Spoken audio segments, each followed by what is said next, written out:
সাহরি খাওয়ার বর্ণনা। রোজা রাখার উদ্দেশ্যে শেষ রাতের পানাহারকে সাহরি খাওয়া বলা হয়। সাহরি খাওয়া সুন্নত। ক্ষুধা না থাকলেও অন্তত একটি খুরমা খেজুর আর না হলে একটু পানি পান করবে, এতেও সুন্নত আদায় হবে।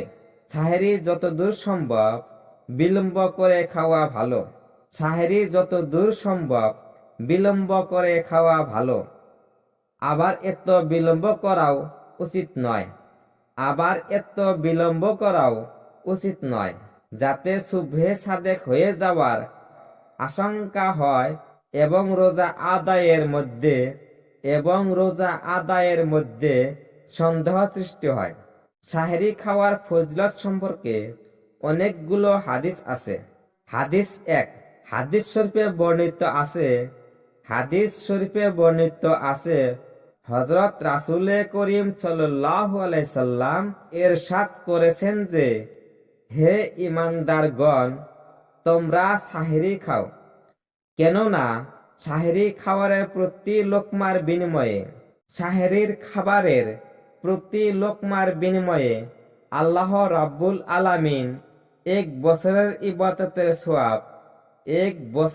ইবাদতের সওয়াব দান করেন। হাদিস 2।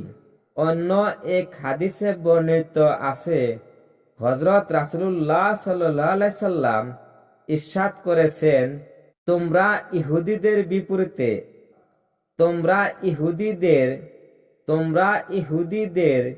বিপরীত করতে সাহরি খাও, যেহেতু ইহুদিরা সাহরি খায় না যদিও তারা রোজা রাখে।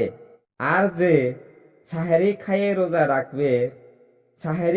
রোজা রাখবে সে ইহুদিদের সংখ্যা অনুযায়ী সওয়াব অর্জন করবে।